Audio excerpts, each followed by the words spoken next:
بسم اللہ الرحمن الرحیم الحمد للہ رب العالمین والصلاة والسلام علی خاتم الانبیاء ومن هو اولا بعیسی ابن مریم محمد وعلی آلہ وصحبہ وامتہ اجمعین اما بعد۔ عزیز طلبہ کرام، ہم حضرت عیسیٰ علیہ السلام کی حیات و وفات، رفع و نزول کے عقیدے سے متعلق بات کر رہے تھے۔ ہمارا یہ سبق اور یہ جو سوال نمبر 4 تھا، یہ حضرت عیسیٰ علیہ السلام کے بارے میں اللہ تعالیٰ نے جو قرآن پاک کے اندر کلمات ارشاد فرمائے ہیں ان میں سے بعض کلمات سے متعلق تھا، یعنی ہم کلمہ رافع کا اور کلمہ بل رفعہ اللہ اس سے متعلق بات کر رہے تھے کہ رفع جو کلمہ ہے وہ کس معنی کے اندر قرآن پاک میں استعمال ہوا ہے۔ آپ حضرات کو معلوم ہے کہ مسلمانوں کے نزدیک رفع سے مراد حضرت عیسیٰ علیہ السلام کا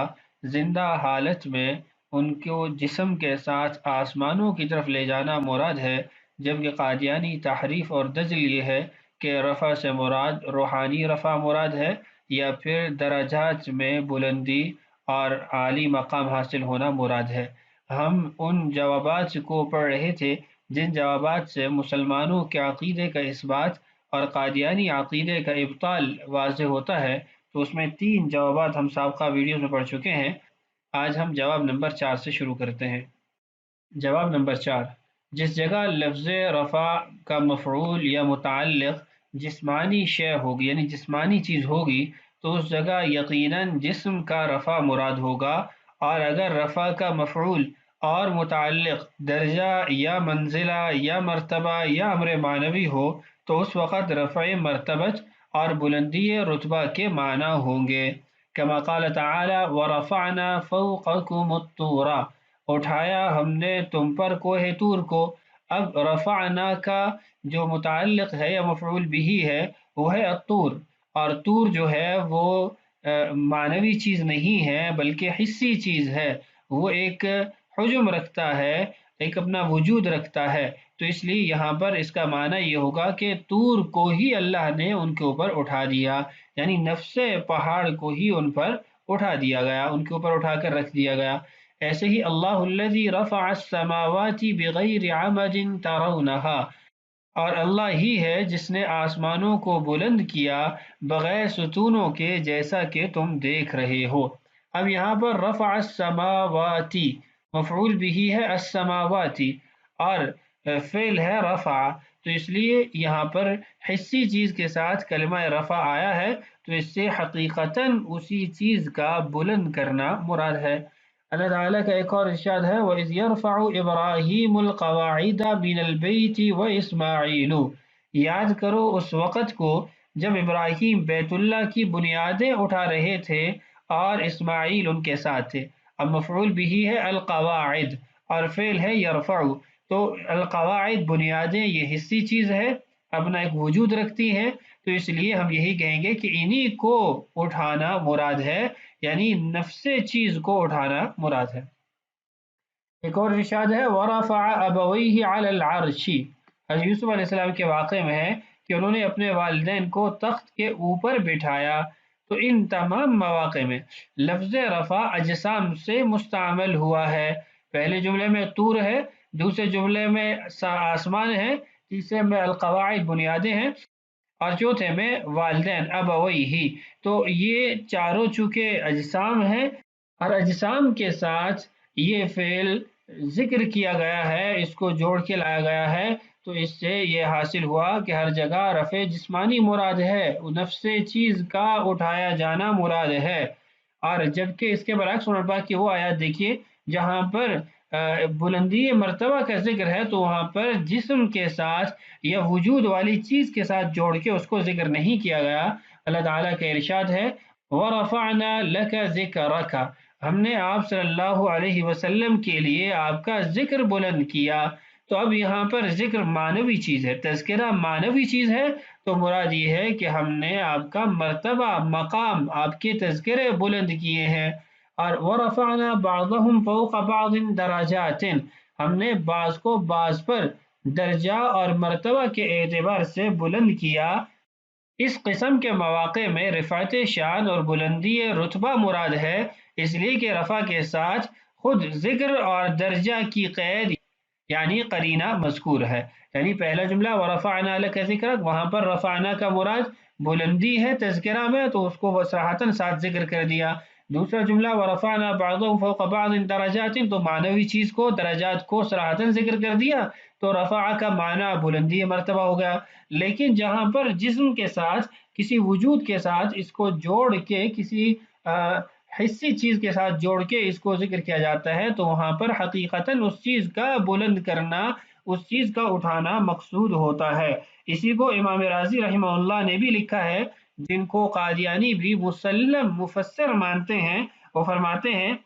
ان المراد به الرفعة في المكان الى موضع عال وهذا اولا، کہ اس سے مراد وہ مکانن بلند کرنا ہے، یعنی ان کو کسی بلند مقام کی طرف، بلند جگہ کی طرف لے جانا اس سے مراد ہے، اور یہی زیادہ بہتر اور اعلیٰ معنی ہے۔ لأن الرفعة المقرونة بالمكان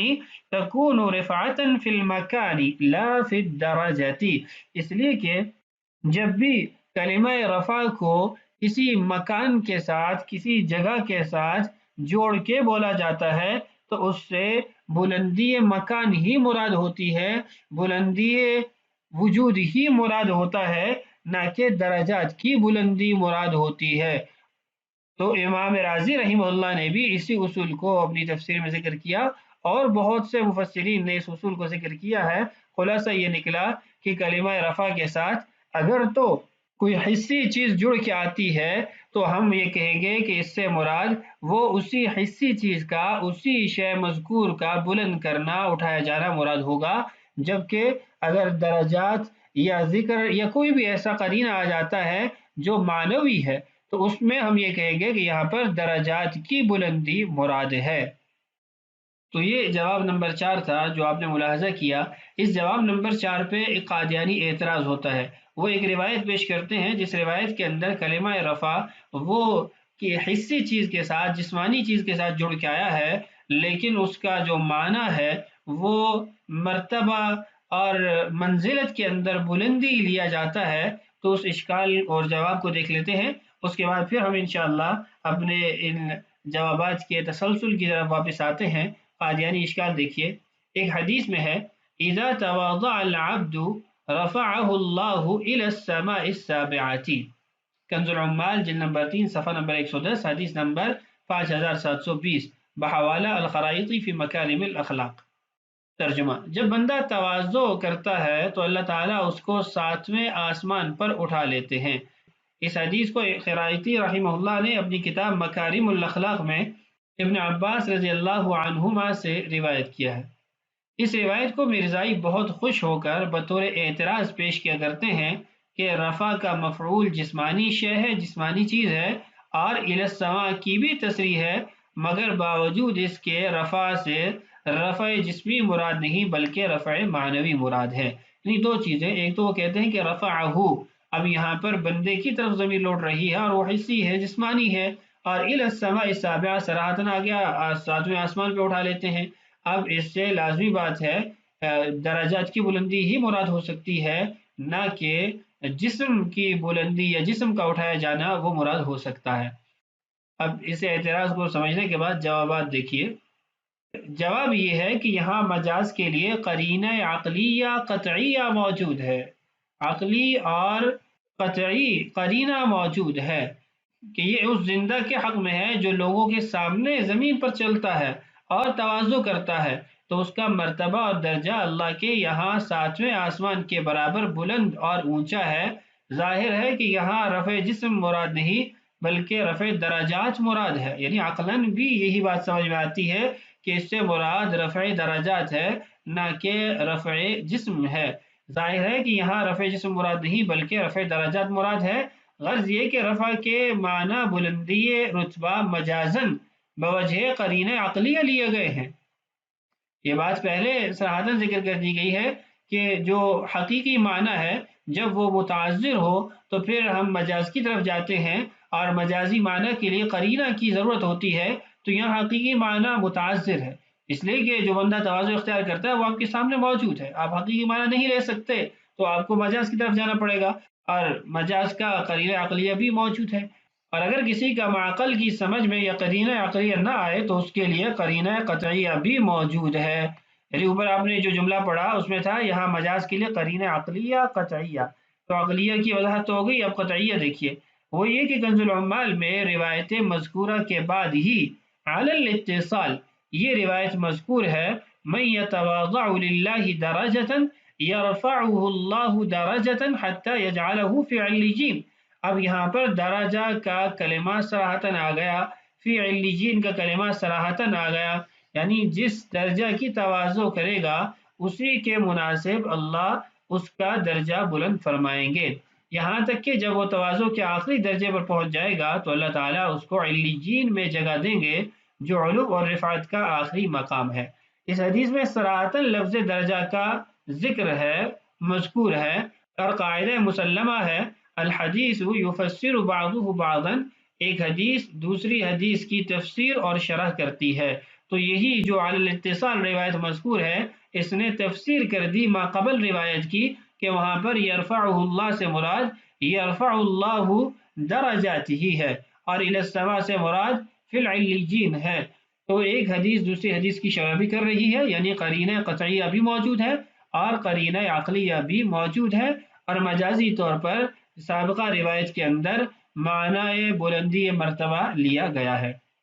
خلاصہ یہ ہے کہ رفع کے معنی اٹھانے اور اوپر لے جانے کے ہیں، لیکن وہ رفع بھی اجسام کا ہوتا ہے، اور کبھی معنی اور اعراض کا بھی ہوتا ہے، اور کبھی اقوال اور افعال کا بھی، اور کبھی مرتبہ اور درجہ کا بھی۔ آگے انشاءاللہ اس کا بیان آ رہا ہے کہ اقوال و افعال کا اٹھایا جانا، معنی اور اعراض، اس کے بھی کچھ نصوص یا عبارات آ جائیں گی، اس میں انشاءاللہ واضح ہو جائے گا۔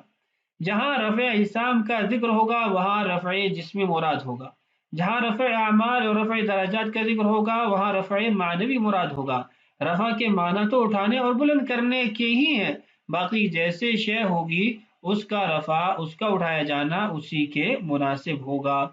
تو یہ تھا اشکال اور اس کا جواب۔ اب جواب نمبر 5 کی طرف بڑھتے ہیں۔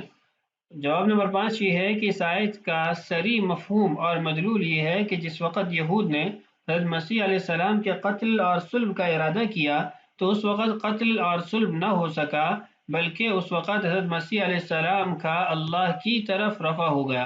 معلوم ہوا کہ یہ رفع جس کا بر رفع اللہ علیہ میں ذکر ہے حضرت عیسیٰ علیہ السلام کو پہلے سے حاصل نہ تھا، بلکہ یہ رفع اس وقت ظہور میں آیا کہ جس وقت یہود ان کے قتل کا ارادہ کر رہے تھے،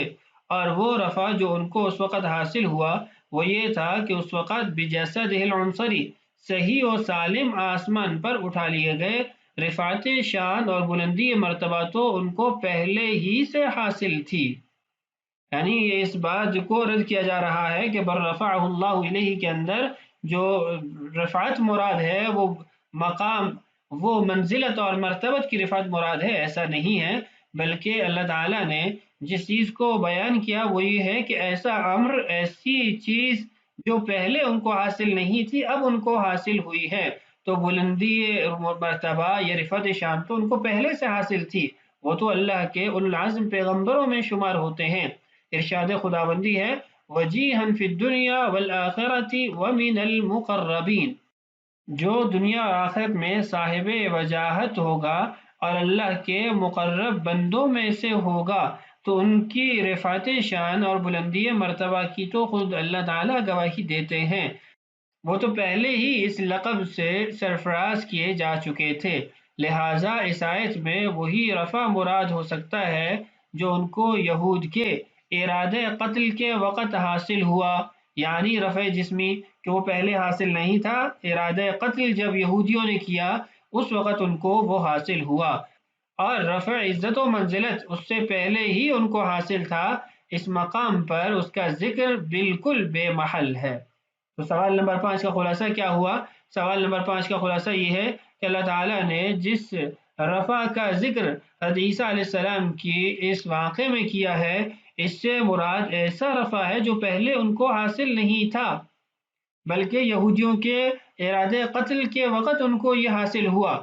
اب 3 قسم کی رفعت مراد لی جاتی ہے، ایک مسلمانوں کے نزدیک، 2 قادیانیوں کے نزدیک۔ مسلمان کہتے ہیں کہ رفع جسمانی، اور وہ ان کو پہلے حاصل نہیں تھا، تو اس لیے یہ مدلول اور مفہوم صحیح ثابت ہوا. جبکہ قادیانی کہتے ہیں کہ اس سے مراد بلندی مرتبہ ہے، وہ تو پہلے سے ہی حاصل ہے. یا رفع روح ہے تو وہ اس موقع پہ حاصل نہیں، وہ تو تمہارے بیان کے مطابق 87 سال بعد ہوا. تو اس لیے دونوں معانی جو قادیانی ذکر کرتے ہیں وہ باطل ہیں، غیر ثابت شدہ ہیں، لغتاً بھی، نصاً بھی، اور عقلاً بھی. جبکہ مسلمانوں کا جو عقیدہ ہے اس کی وضاحت اور اس کے دفاع میں جو دلائل ہیں ان کا تذکرہ آپ تفصیلاً سن رہے ہیں، پڑھ رہے ہیں. انشاءاللہ اگلی ویڈیو کے اندر مزید جو جوابات ہیں اس قادیانی تحریف اور دجل کے، وہ انشاءاللہ آپ ملاحظہ کریں گے. اللہ تعالی ہمیں اور ساری انسانیت کو اس فتنے سے محفوظ فرمائے، اور اللہ تعالی ہم سب کو ایمان کی سلامتی اور دوام نصیب فرمائے. السلام علیکم ورحمۃ اللہ وبرکاتہ.